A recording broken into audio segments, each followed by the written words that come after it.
Joining us now, Washington Times opinion editor, Charlie Hurt. Charlie, your take on this story.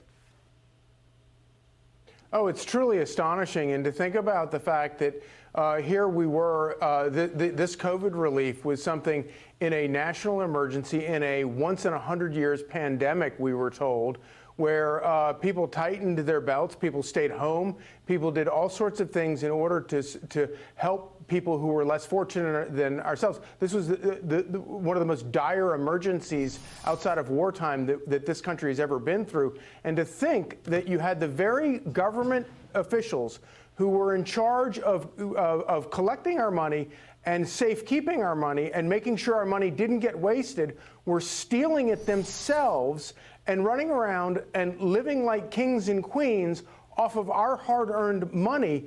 It's absolutely astonishing. And the idea that you have the Biden administration and Democrats in Congress coming back and saying, oh, you know what the problem here is? We need 87,000 more IRS agents who are doing things like this, and even worse, not catching things like this. It's appalling.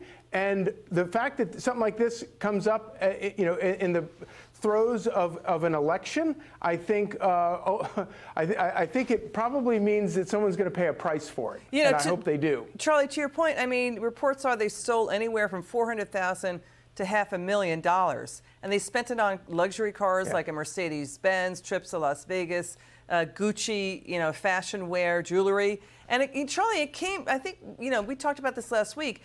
It came just last week. The Homeland Security Inspector General reported DHS Homeland Security government workers are caught stealing $2.6 million from taxpayers.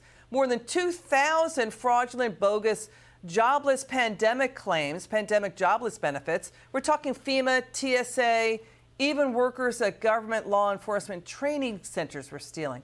They're the ones training people to keep us safe, but they're stealing from taxpayers.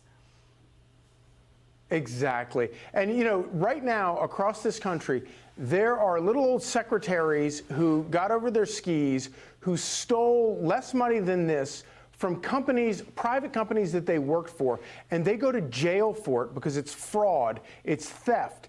And here you have the federal government that has the power to tax us.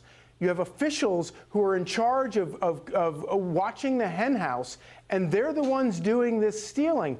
It is, and I would argue that it is, theft, fraud of any sort is bad, and I'm glad that it's against the law. But the idea that you would do this, that there are people that would do this, and they operate in a culture where they think it's okay to do this to innocent taxpayers who are just trying to make money to feed their families and have to give a cut of it to Uncle Sam, and these people go and do this with it and steal it. I can't think. It's hard to find a graver, more serious crime, and it really does. It causes a lot of us to think.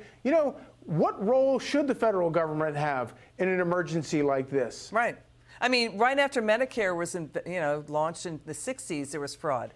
I mean, these workers were stealing that's going bankrupt. Right, and they were stealing from their own. They were doing the theft, working via their own government computers on the job. They were stealing on the job at work in the government. All right, Charlie Hurt, we're going to stay on the story with you. Theft is illegal because the government doesn't like competition. Okay, all right, Charlie, we'll have you back on.